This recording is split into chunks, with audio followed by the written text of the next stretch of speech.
کرنے والے لوگ دین کو زندہ کر کے چلے گئے۔ اللہ تبارک و تعالیٰ کے لیے نبی کریم صلی اللہ تعالیٰ علیہ وسلم کے دین کی خاطر، دین کی بقا کے لیے اپنی جانوں کو دے کر ہی چلے گئے۔ اور تمہارے لیے درس حیات یہ ہے کہ اگر کبھی ایسا موڑ آ جائے کہ ظالم تمہارے اوپر غالب ہونا چاہے اور وہ تم سے جو ہے اپنے سامنے تمہارے سر کو سر تسلیم خم کرانا چاہے، تمہارے سر کو جھکانا چاہے، تو تم اپنے سر کو اس کے سامنے نہیں جھکانا بلکہ سر کٹا دینا، لیکن ظالم و جابر کے آگے کبھی بھی اپنے سر کو نہیں جھکانا۔ معزز سامعین اکرام، حضرت امام حسین نے یزید کے ہاتھ پر بیعت نہیں کی اور دنیا والوں کو یہ پیغام دے دیا کہ یزید سے میرا جو معاملہ تھا وہ کوئی اس سے ذاتی دشمنی نہیں تھی، بلکہ اگر اختلاف تھا تو اس چیز کا اختلاف تھا کہ یزید جو ہے وہ شریعت کا باغی تھا۔ یزید اللہ تبارک و تعالیٰ کے حکم کے خلاف کام کرتا تھا، اس نے نمازوں کو چھوڑ رکھا تھا، نمازوں کی پابندی نہیں کرتا تھا، شراب کا عادی تھا، زناکاری کیا کرتا تھا، ناچ گانے کی محفلیں اپنے محل میں سجاتا تھا۔ یہ تمام وہ خرابیاں تھیں کہ جن کی بنیاد پر حضرت امام حسین نے اس کے ہاتھ میں ہاتھ نہیں دیا، اور حضرت امام حسین اگر اس کے ہاتھ میں ہاتھ دے دیتے تو لوگوں کے لیے یہ سند بن جاتا کہ جب نواسہ رسول نے اس ظالم یزید کے ہاتھ میں ہاتھ دے دیا تو پھر ہماری کیا اوقات ہے، ہم کو بھی اس کے ہاتھ پر جو ہے بیعت کر لینا چاہیے۔ اور آج جو ہے ہم یزید کو لعنتی نہیں کہتے، آج ہم یزید کو ظالم و جابر نہیں کہتے بلکہ اس کو امیر المومنین کہتے نظر آتے۔ لیکن حضرت امام حسین نے فیصلہ کر دیا کہ جو شخص شریعت کی دھجیاں اڑا رہا ہو، جو شخص شریعت کے خلاف کام کر رہا ہو، وہ امیر المومنین ہرگز نہیں ہو سکتا ہے بلکہ وہ دین کا غدار ہوا کرتا ہے۔ معزز سامعین اکرام، حضرت امام حسین کی شہادت وہ رنگ لائی کہ آج آپ دنیا میں دیکھتے ہیں کہ جگہ جگہ حسینی نظر آتے ہیں، حضرت امام حسین کے نام پر نام رکھنے والے نظر آتے ہیں۔ حضرت امام حسین آج بھی زندہ ہیں، لیکن یزید کے نام پر آج بھی کوئی اپنا نام رکھتا ہوا نظر نہیں آتا ہے۔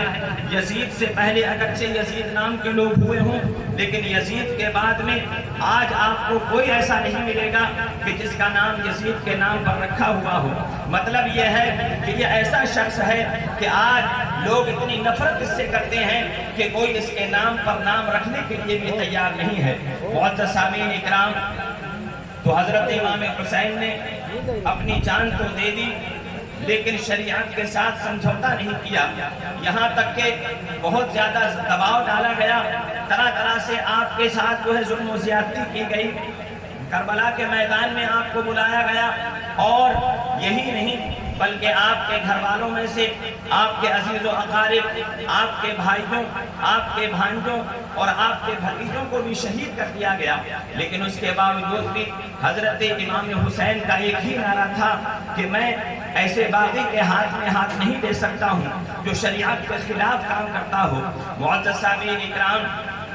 حضرت امام حسین کی شہادت ہمیں یہ درس حیات دیتی ہے کہ اگر ہم سیرت حسینی اپنانا چاہیں،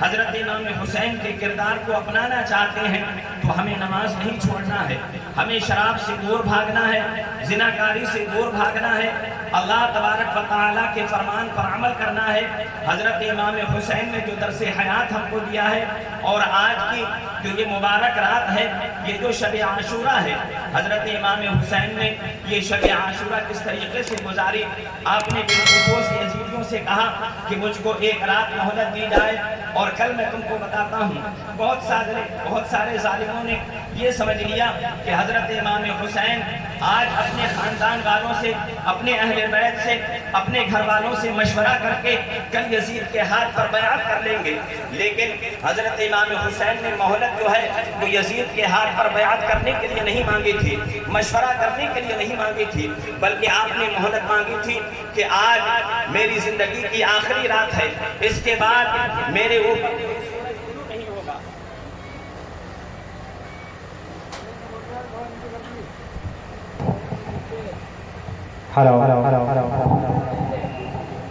درود پاک کا ورد کریں، اللہم صلی علی کی آخری رات ہے۔ آپ جانتے تھے یہیں سے نبی کریم صلی اللہ تعالیٰ علیہ وسلم نے یہ خبر تمام صحابہ کرام کو بتا دی تھی، اور حضرت امام حسین بھی جانتے تھے، حضرت فاطمہ بھی جانتی تھی، حضرت علی بھی جانتے تھے کہ ان قریب یہ شہزادہ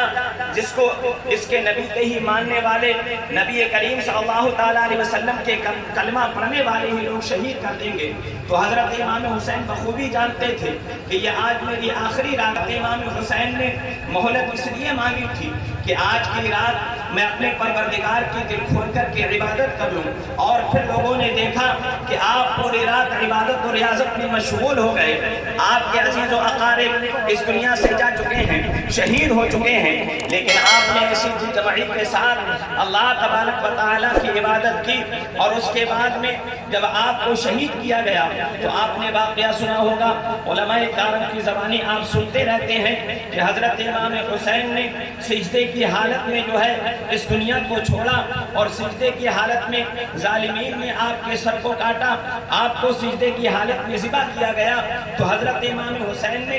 آج کی رات میں عبادت کی، اور آخری دم تک سجدے کی حالت میں اس دنیا سے جا کر کے یہ ثابت کر دیا کہ اے لوگوں، کیسا بھی وقت آ جائے، کیسا بھی ماحول ہو، لیکن اللہ تبارک و تعالیٰ کی جو عبادت ہم پر فرض کی گئی ہے اس کو کبھی بھی غفلت کا شکار نہ ہونے دیں، بلکہ اللہ تبارک و تعالیٰ کی عبادت جو ہے وہ ہم پر ہر حال میں فرض ہے۔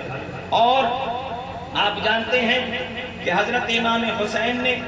آخری وقت میں اپنے ماننے والوں کو یہ پیغام دے دیا کہ اے لوگوں، نہ تو ظالم و جابر کے ہاتھ میں ہاتھ دینا ہے، اور نہ اللہ تبارک و تعالیٰ کی عبادت سے منہ موڑنا ہے۔ تو ہم کو بھی چاہیے کہ اگر ہم حضرت امام حسین کے ماننے والے ہیں تو جو فرائض اللہ تبارک و تعالیٰ کی طرف سے ہمارے ذمہ ہوئے، نماز کی پابندی کریں، شراب سے بچیں، زناکاری سے بچیں، جھوٹ سے بچیں، اور طرح طرح کی خرافات جو آج کل ہم کرتے نظر آ رہے ہیں، ان خرافات سے ہم بچتے ہوئے نظر آئیں تو یقیناً یہ حضرت امام حسین کی محبت کی دلیل ہوگی، اور حضرت امام حسین کے کردار کو اپنانا ہوگا۔ اگر ہم نے اس کے خلاف کیا تو یہ کام ہمارا حسینی نہیں بلکہ یزیدی ہو جائے گا، اس لیے کہ یزید بھی انہی تمام کاموں کو کیا کرتا تھا جس کے خلاف حضرت امام حسین اٹھ کھڑے ہوئے تھے۔ اللہ تبارک و تعالیٰ سے دعا ہے کہ ہم اور آپ کو نیک اعمال کی توفیق عطا فرمائے، برائیوں سے نفرت عطا فرمائے، حضرت امام حسین کا کردار اپنانے کی توفیق عطا فرمائے،